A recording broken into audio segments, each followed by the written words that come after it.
Cox, Trevor is how I'm introducing myself to this cast, just like Elle Woods did. Woods, Elle, Lexi Minetree, Chandler Kenny, Gabrielle Policano. Lexi, I have to ask, this video of you getting the call for this show from Reese Witherspoon herself, talk about, I mean, that moment has to be still so fresh in your memory. It was absolutely incredible. I actually wasn't expecting to meet her that day. I was told I was meeting someone else from Hello Sunshine, so I was very surprised when I saw Reese Witherspoon instead. I might have blacked out, but it was incredible to meet her. She's just as nice in person as she appears to be, and she changed my life.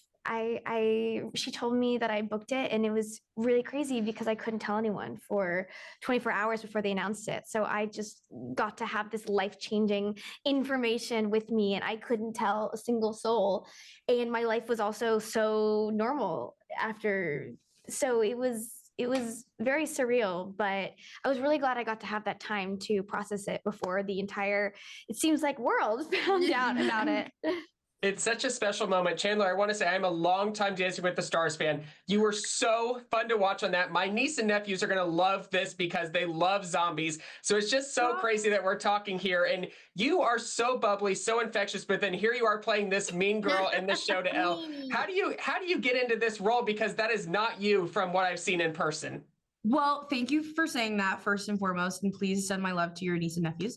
And yeah, this was such a fun, creative challenge for me because Kimberly and I are quite different, and so I had to put away the bubbles and lean into the sharpness that is Kimberly Carter. But yeah, it was actually just a really fun challenge to kind of dig into why she is the way that she is and be a bit of a detective about it all. And I think my job was made more difficult by this sweet gumdrop over here, who is impossible to be mean to.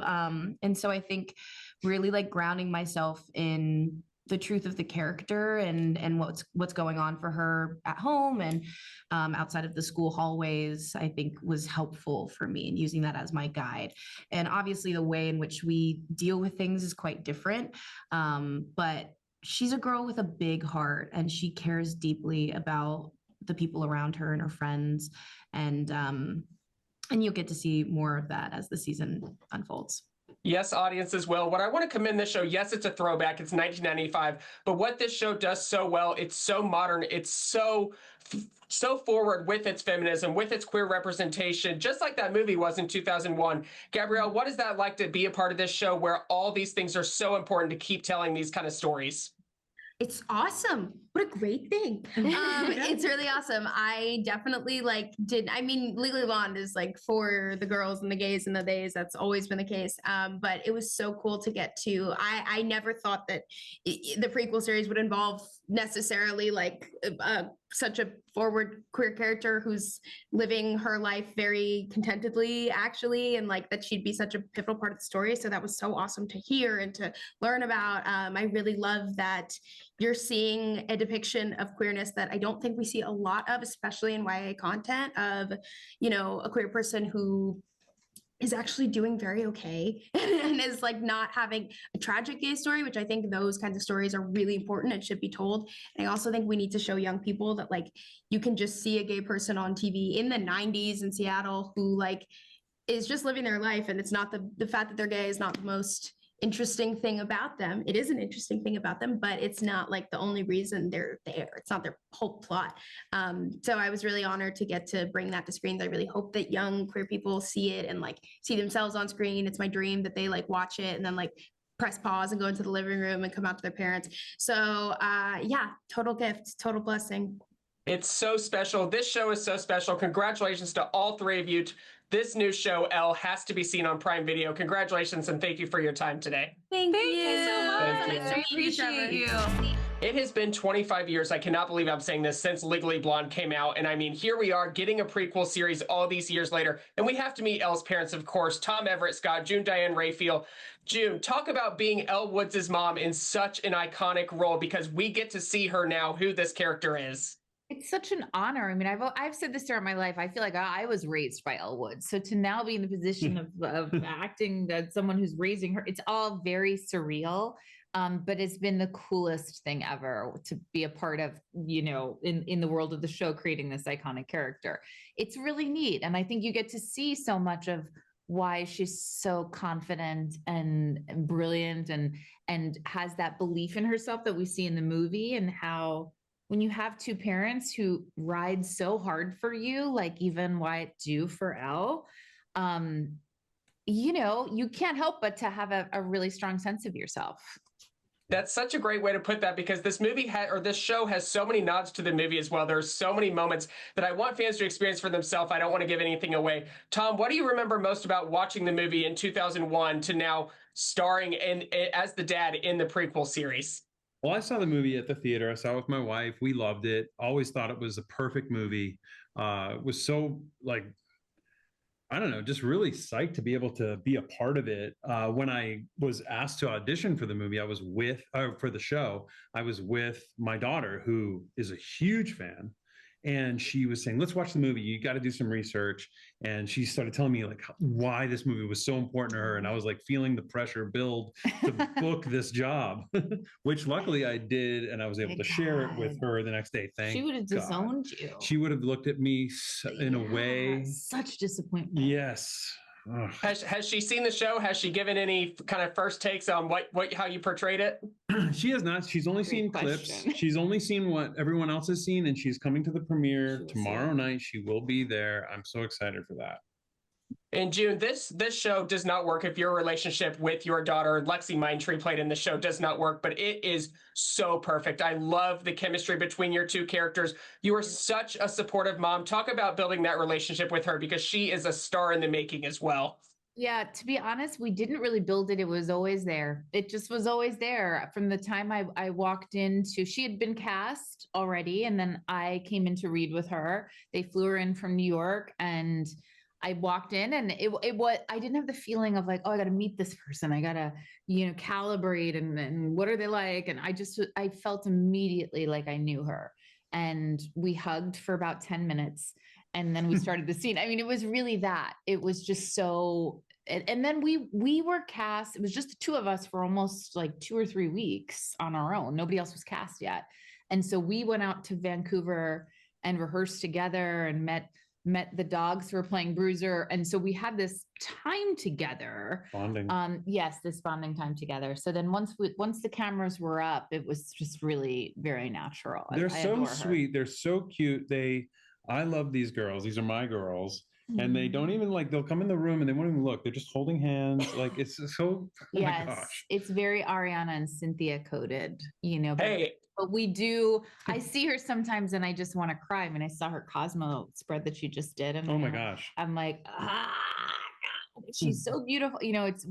She's very lovable. I love her. Mm-hmm. It's such a special relationship. She's so lucky to have you both as her fictional parents. You got to watch Elle on Prime Video, streaming July 1st. Thank you both so much for your time today. Thank you so much. Thank you. The male leads of Elle are Zach Looker, Jacob Moskovich. This show is so fun. It's the perfect summer binge. Zach, talk about joining this cast among such young actors, but you guys have such bright careers ahead of you. Thank you. I appreciate that. Thank you for talking to us today. I joined the cast quite late in the process. I think I was last of the main five to come, and the process of submitting the tape to being in Vancouver working was about 2 weeks. And so over the course of that time, I was just kind of in a rush and I was just hoping that I wouldn't be too on the back foot coming in front of you all. And I didn't quite know what to expect, but of course I was greeted with really wonderful co-stars and couldn't have asked for a better environment to work in. Oh, that's nice. You're welcome. Hey. Yeah, you guys have a great friendship there. Jacob, your character is not Warner from the movie that people know from 2001. Tell us a little bit about your character that we need to know before we watch the show. Yes. No, he's not Warner. That's important. I would say Miles is he's your star athlete in this new high school that Elle finds herself at. And he's the golden boy. He's, supposed to be Mr. Perfect. But when he meets Elle, I think he's a little bit, taken off his footing, because I think he's so drawn to how authentically herself she is, and she's not trying to be anything else. And I think he's someone who's unintentionally lived his entire life being what everyone thinks that he's supposed to be. So makes for a really interesting friendship. He's sort of instantly charmed by her. So I love to watch the relationship between Zach's character Dustin and Elle unfold also. I mean, it's so will they, won't they? You never know where it's going to go next. Zach, what was that like building that relationship with Lexi? I mean, that was really fun. I think I always felt like when I was kind of unsure of where the character kind of was in his journey throughout the season, or I wasn't sure I was probably getting it, was just because I hadn't done a scene with Lexi in a long time that brought that dynamic to the forefront. And I think maybe you can speak a little bit to this as well. That all of our characters in some way are defined by their relationship with Elle and their dynamic with Elle. And especially, I think Dustin's relationship with her that kind of starts in a place of kind of a little bit of judgment, but a lot of suspicion, a lot of wariness of somebody coming from outside who doesn't fully understand Seattle or its values. And over the course of the season, we see that kind of build as they work together on this kind of thing that feels very separate from their relationship. They kind of see this start to find its way, but we also then realize that they don't really know how to properly talk about how they feel about each other, because all of their interactions have been couched in let's take this guy down. Let's take this guy down. Like they've all been like when they're not talking about like destroying the life of this principal, you know, it's kind of we're just like what do we do here? And that's part of what was really fun to play with Lexi as well. Was there was so much that was unsaid for so long. I love doing this interview after this past weekend that you all had, because it just looked like the most fun with the original Legally Blonde cast, all of you uniting. I mean, Jacob, what did you learn from, take the most from all these people? Jennifer Coolidge, just Selma Blair, Victor Garber, just the incredible cast that they have just made such names for themselves in such an iconic movie. Yeah, I mean, it was surreal, because this is, this was it. Here is 25 years later, this is an iconic film that they all made, an iconic character, an iconic world. And, we have done nothing but for the last year and a half try and like honor what it is that they made. And then to hear them talk about it and to watch clips from the movie and like hear about their experience making it. And then there was sort of like this eerily like resonant, relationship between how we found making the prequel to how they had been making the original. So it was amazing. And Jennifer Coolidge is hilarious, and Victor Garber I've been like a huge fan of for a long time, and so it was really moving and surreal. You have Prime Video's just full backing on this. So special that they're fully supporting this. Talk about what can we kind of tease for season 2. I know we can't talk storylines, but what are some adjectives you can describe that you hope people are going to get for this? Adjectives in and of itself might be too specific, I would say. But I'd say we have a new cast member in this season, Minetree Ramakrishnan, who introduced such a wonderful presence on screen and off, and that'll be really wonderful for audiences to see when it comes around. Well, here they go. They have to watch season 1 first, though, July 1st on Prime Video. Zach, Jacob, congratulations on this incredible show. Thank you for your time today. Thank you for your time. Thank you so much. The only option for this interview was to wear pink, because this show, Elle, is so special. It's obviously the prequel to Legally Blonde with Laura Kittrell, Caroline Dries, Laura Neustadter. So, Laura, you are the creator, the co-showrunner of this. How did you come up with this concept working alongside Reese Witherspoon to bring this show to life? Well, Lauren came to me. We developed a pilot together many, many years ago and said that Reese had the idea to see who Elle Woods was in high school. And I actually had seen Legally Blonde when I was in high school. So that was immediately really appealing to me. And then when I was thinking about what I responded to so much in the movie, it was the fish out of water story. And so just trying to think of where in 1995 would be the most fun to see Elle Woods that didn't feel too much like the movie, but allowed us to still explore those themes. The grunge scene in Seattle felt like the obvious choice. It's so unexpected to see this is where Elle Woods came from, but then as you watch, it makes so much sense. You keep getting all these nods to the movie that everyone loves. Caroline, talk about getting all these nods to the movie, especially the episode titles. I was reading them. It is so funny for lifelong fans, but I want people to notice them for themselves. I don't want to give any of them away. Yeah, we try to just pepper in a little Easter egg every episode to see, we know that the diehards will recognize them. But obviously she gets Bruiser in the first episode, and we get to see his origin story alongside Elle's. But there's little nuggets along the way for fans to enjoy. They will certainly enjoy that. Lauren, I mean, the 25th anniversary of this movie, I can't believe it's been a quarter of a century since Legally Blonde, since Reese Witherspoon launched this incredible character for so many women to aspire to reach their full potential. What is that like to kind of hope this inspires a new generation of including her story in this version? Well, that was always the hope and the goal and the intention, right? Was just to introduce Elle Woods to a new generation, but also to give the gift of a little more Elle Woods to all of the people who really love the original movie. So I think this is, and honestly, Eva, the mom, who, you know, I just think is such a dynamic character, is kind of a love letter to the audience, to those of us that actually saw the movie in the theaters way back when. And so it's really, I think there's a lot to love about this new show, and I can't wait for audiences to see it. And this show does not work without Elle herself. Lexi Minetree, just a star in the making. Such an incredible casting decision. Laura, talk about finding her out of, I'm sure, thousands of auditions and knowing she is your Elle Woods. Yeah, literally thousands. The first thing that she did that blew us away was when she recorded her slate, which is normally when you just say your name and your agent. She had recreated the Harvard admissions video from the movie. And so it was like, she already has an Elle Woods quality to her in real life. And then when we watched the actual audition, she was just incredible. She was Elle Woods. She perfectly embodied the character and understood the character without doing a parody of the character. And it was pretty undeniable from, I would say, second one.